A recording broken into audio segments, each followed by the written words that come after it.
شامل ہوتا ہے جو بعنوان فرض ہم لے سکتے ہیں. وَإِطْلَاقُ الْمَادَّةِ يَكُونُ بَدَلِيًا غَيْرَ شَامِلٍ لِفَرْدَيْنِ فِي حَالَةٍ وَاحِدَةٍ. جبکہ جو مادے کا اطلاق ہے وہ جو ہے وہ بدلی ہوتا ہے اور وہ ایک سے زیادہ حالات کو جو ہے وہ شامل نہیں ہوتا. بس جب وہ شامل نہیں ہوتا تو یہ جو اطلاق ہے وہ عموم نہیں رکھتا، کم جو ہے وہ مفید ہے. ثانی دوسرا جو وجہ ہے وہ یہ ہے، یا دوسرا جو دلیل ہے اس کا خلاصہ یہ ہے کہ ان تقید الہیت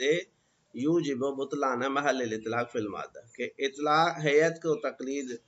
تقید لگانا یہ سبب بنتا ہے کہ مادے میں جو اطلاق ہے اس کا محل جو ہے وہ رفع ہو جائے. بے الفاظ دیگر مادے میں وہ اطلاق باقی نہیں رہے گا.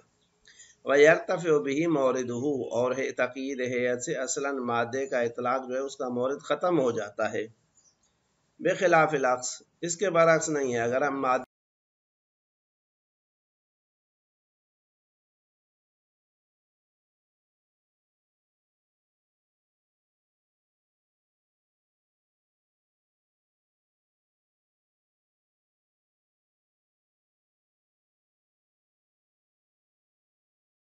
اور ایک مادے کے لیے جو ہے نا وہ قید، جبکہ اگر ہم مادے کو قید لگائیں تو یہ فقط ایک طرف سے جو ہے نا وہ تقید کا سبب بنتا ہے کہ بھائی وہ تقید فقط مادے کے لیے، وہاں پہ ہیئت جو ہے وہ مطلق رہتی ہے. تو جب امر دائر ہو ان دو چیزوں کے درمیان میں، کلما دار الامر بین تقییدین کذالک، کہ جب امر ان دو چیزوں کے درمیان میں برقرار ہو کہ بھائی یا دو تقییدوں کا ارتکاب کیا جائے یا ایک تقیید کا، کان التقیید الذی لا یوجب بطلان الاخر اولا، تو وہ تقیید جو ایک دوسری چیز کے یا دوسرے اطلاق کے بطلان کا سبب نہ بنے، وہ بہتر ہے اس تقیید سے کہ جو خود بھی جو ہے نا اپنے مورد کے اطلاق کو بھی ختم کرے اور دوسرے مورد کے اطلاق کو بھی ختم کر لے. تو یہ دو دلیلیں شیخ انصاری نے دی ہیں. اب دوسری دلیل کیونکہ وضاحت طلب ہے، اصل مطلب تو وہی تھا جو خلاصہ تھا وہ ہم نے یہاں پہ ذکر کر دیا. بس یہاں پہ ایک صغرا اور ایک کبرا ہے. ایک یہ ہے کہ ان تقید ہیئت یوجب بطلان محل الاطلاق فی المادہ ویرتفع بہ. دوسری کبرا جو ہے کل ما دار الامر بین تقییدین کان تقید الذی لا یوجب بطلان الاخری اولا. تو ان دونوں صغرا اور کبرا کو مصنف جو ہے نا وہ مزید روشن کر رہے ہیں ہمارے لیے. تو مصنف فرماتے ہیں کہ اما الصغرا، یہ جو ہم نے کہا کہ ہیئت کی تقید مادے کی تقید کا موجب ہے، فلأجل انہ لا یبقى ما تقید الہیت محل حاجت وبیان لاطلاق المادہ، کہ بھئی ہیئت کی تقید کے بعد کوئی جگہ جو ہے حاجت اور بیان کے لیے اطلاق مادہ کے حوالے سے باقی نہیں رہتی. بے الفاظ دیگر جیسے ہی ہیئت مقید ہوئی تو مادہ بھی جو مقید ہو جاتا ہے. کیوں؟ کہتے ہیں لأنہ لا محالۃ لا تنفک عن وجود قید الہیت، کیونکہ یہ چیز اپنی جگہ پہ واضح اور روشن ہے کہ بھائی یہ اطلاق مادہ جو ہے وہ اطلاق ہیئت سے اس طرح سے مربوط ہے کہ تقید ہیئت جو ہے وہ تقید مادہ سے، اور تقید مادہ جو ہے وہ تقید ہیئت سے جدا نہیں ہے. لہذا جب بھی ہیئت کو تقید لگے گی تو مادہ تو اس کا دائرہ تنگ ہو جائے گا اور وہ عمومیت کو جو ہے نا وہ کھو دے گا. بخلاف تقید المادہ، یہ بات وہاں اس کے مورد کے خلاف ہے کہ جہاں پہ آپ مادے کو تقید لگائیں، کہ بھائی مادے کو تقید لگانا جو ہے اس سے ہیئت کو تقید لگانا جو ہے وہ لازم نہیں آتا. فَإِنَّ مَحَلَّ الْحَاجَةِ إِلَىٰ إِطْلَاقِ الْهَيْئَةِ عَلَىٰ حَالِهِ، اس صورت میں کہ جب مادے کو تقید لگ جائے، اطلاق ہیئت میں جو محل حاجت ہے، جو ہماری ضرورت ہے، وہ اطلاق اپنی جگہ پہ باقی رہتا ہے اور اس میں کوئی قید بھی نہیں ہے. یہ اس طرح سے ہے کہ جیسے آپ نے پہلے منطق میں بھی پڑھا تھا کہ بھائی کل کے لیے جو چیز تقید ہے یا قید ہے وہ جز کے لیے بھی قید ہے، لیکن جو جز کے لیے قید ہو وہ لازم نہیں ہے کہ کل کے لیے بھی قید ہو. تو کہتے ہیں فَيُمْكِنُ الْحُكْمُ بِالْوُجُوبِ عَلَىٰ تَقْدِيرِ وجود القید بعدم، پس خود وجوب کا حکم لگانا ہیئت کی بنا پہ ممکن ہے کہ وہ مطلق ہو حکم وجود کا، وجوب کا، چاہے قید موجود ہو چاہے قید جو ہے وہ موجود نہ ہو۔ وَأَمَّا الْكُبْرَى، باقی جو دلیل کبریٰ ہے کہ ہم نے کہا کہ بھائی جب دو تقید لازم آئیں تو اس صورت میں ایک تقید کا ارتکاب کرنا بہتر ہے دو تقید سے، جو ہم نے اس دلیل میں اس مورد میں ذکر کیا کہ بھائی جب دو تقیدیں لازم آتی ہیں تو ایک کو ترجیح ہے۔ تو یہ ترجیح کل ما دار الامر بین تقیدین کذالک کان التقید الذی لا یجب بطلان الاخر اولا، یہ اولویت کی وجہ اور اس کا جو ہے نا کبریٰ کا بیان جو ہے کہتے ہیں فَلِأَنَّ التَّقْیِیدَ وَإِن لَمْ يَكُنْ مَجَازًا، پہلی بات یہ کہ بعض علماء کہتے ہیں کہ جب تقید لگے تو مطلق کا جو ہے نا افراد میں استعمال جو ہے وہ مجاز ہے، یہ اپنی جگہ پہ بحث ہوا ہے، یعنی اس کے موارد اطلاق میں جو ہے نا استعمال جو ہے مجاز ہے، جس طرح سے عام کو اگر تخصیص لگے تو بعض کہتے ہیں کہ عام کا باقی افراد میں جو استعمال ہے وہ مجاز ہے، لیکن مصنف جو ہے وہ نظر مشہور کو جو ہے نا وہ قبول کرتے ہیں اور کہتے ہیں کہ ہم اس کو مان لیتے ہیں کہ بھائی عام کا جس طرح سے باقی افراد میں استعمال مجاز نہیں، اسی طرح سے مطلق کو بھی تقید لگنے کے بعد اس کا جو استعمال ہے وہ مجاز نہیں، اگرچہ تقید سے کہتے ہیں مجازیت جو ہے وہ لازم نہیں آتی۔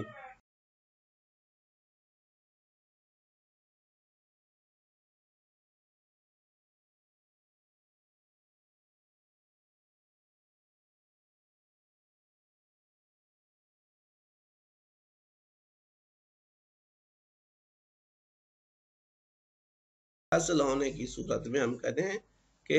انسان عدم تقید کا ارتکاب کرے، اور اگر ارتکاب ہی کرنا ہے تو اقل تقید کو اختیار کرے کہ جو جتنی تقید جو ہے وہ کم ہوگی اتنا جو ہے وہ مزید بہتر ہے۔ ولا فرق فی الحقیقت بین تقید الاطلاق وبین ان یعمل عملا یشترک مع تقید فی الاثر وبطلان العمل بھی۔ اب یہ بلا فرق سے لے کے بطلان عمل تک اس جو ہے نا وہ اشکال تقدیری کی طرف جو ہے نا اشارہ کر رہے ہیں کہ بھائی یہاں پہ ایک تو تقید موجود ہے وہ ہیئت کے لیے، لیکن مادے کے لیے تقید کہاں ہے؟ مادے کو تو تقید لگائی نہیں گئی، تو آپ کس طرح سے مادے کی تقید کی قائل ہیں؟ کہتے ہیں کہ ہمارے نزدیک تقید دو طرح کی ہے، ایک طرح یہ ہے کہ سیدھا سیدھا جو ہے نا وہ اطلاق کو قید لگائی جائے، ایک مرتبہ ہے کہ ایسا عمل انجام دیا جائے کہ جو وہی کام کرتا ہے جو تقید کام کرتی ہے اثر میں، بے الفاظ دیگر ایسا کام کرنا کہ جس سے مقدمات حکمت رفع ہو جائیں یا بعض مقدمات جو ہے وہ منتفی ہو جائیں، ایسے ہی ہے کہ جیسے آپ نے تقید لگائی، کیونکہ تقید کی صورت میں بھی اطلاق جو ہے وہ ختم ہو جاتا ہے، اس عمل کی بنا پہ بھی جو ہے وہ اطلاق جو ہے وہ ختم ہو جاتا ہے، تو دونوں صورتوں میں اطلاق کا جو ہے وہ ختم ہونا لازم آتا ہے، تو اطلاق کے ختم ہونے کی صورت میں تو تقید جو ہے وہ عملاً جو ہے اثر تو وہی ہے جو تقید والا اثر ہوتا ہے، تو اس حوالے سے کہتے ہیں کوئی ان میں فرق نہیں ہے، لہذا فرماتے ہیں کہ ولا فرق فی الحقیقت، یہ جو ہم نے کہا کہ یہ تقید خلاف اصل ہے، بس ایک ایسا اقدام ہے جو خلاف اصل ہے، اس میں فرق نہیں ہے بین تقید الاطلاق صریحاً، اس لفظ کو ہمیں یہاں پہ اضافہ کرنا چاہیے کہ اطلاق کو صریحاً جو ہے قید لگائی جائے اور حکم لگایا جائے کہ بھئی یہ یہاں پہ موجود ہے، لہذا قید کے آنے کی صورت میں اطلاق ختم ہو جاتا ہے، وبین ان یعمل عملا، یا یہ ہے کہ یعنی یا یعمل پڑھے جائے تو بہتر ہے کہ ایسا عمل انجام دیا جائے، یا عمل بہتر ہے کہ مکلف جو ہے وہ ایسا عمل انجام دے، یا مولا جو ہے مقام تشریح میں کوئی ایسا عمل انجام دے، یشترک مع تقید فی الاثر، کہ وہ عمل جو ہے وہ تقید کے ساتھ اس اثر دکھانے میں مشترک ہے جو تقید دکھاتی ہے، بس تقید جو ہے وہ اطلاق کو ختم کرتی ہے، یہ عمل بھی اگر اطلاق کو ختم کرتے تو عملاً وہ تقید ہی کاؤنٹ ہوگی، وبطلان العمل بھی، اور عمل کے اس سے باطل ہونے کا جو ہے وہ سبب بنے، تو یہ بھی جو ہے نا صحیح نہیں ہے۔ اب یہ سغرا کبریٰ جو ہے دوسرے دلیل کے ساتھ مل کے اس چیز کو ثابت کرتی ہے کہ جہاں پہ دو تقید لازم آئیں اور جہاں پہ ایک تقید لازم آئے تو عند ترجیح یا عند الاخذ جو ہے وہ ایک تقید والے مورد کو اخذ کرنا بہتر ہے، اور وہ مورد جو ہے وہ مادے کی تقید کی صورت میں ہے۔ اب یہ دونوں ادلہ جو ہے شیخ انصاری نے دی اور ان سے ثابت کیا کہ بھائی دوران الامر بین رجوع القید الی الہیئت اور مادے کی صورت میں جب کوئی دلیل نہ ہو تو بہتر یہ ہے کہ قید کو مادے کی طرف رجوع کرایا جائے اور ہیئت کو مطلق جو ہے نا وہ چھوڑا جائے۔ لہذا فرماتے ہیں وما ذکرناہ من الوجہین، یہ جو دو ادلہ ہم نے ذکر کی، موافق لما افادہ بعض مقرری باسل استاد العلامت علی اللہ مقامہ، کہ یہ ہمارے استاد شیخ انصاری کے بحث اور درس کی جن نے تقریر کی ہے، ان میں سے بعض فضلاء کی طرف سے یہ چیز آئی ہے اور ہم نے اس کو بے عنوان جو ہے وہ دلیل ذکر کیا ہے۔ لیکن وَأَنْتَ خَبِيرٌ بِمَا فِيهِمَا، لیکن ان دونوں جو ہے نا موردوں میں اشکال اپنی جگہ پہ باقی ہے، یہ اشکال سے خالی نہیں، لہذا یہ دونوں وجوہات جو وہ قابل قبول نہیں ہیں، آپ ایک کو ترجیح نہیں دے سکتے،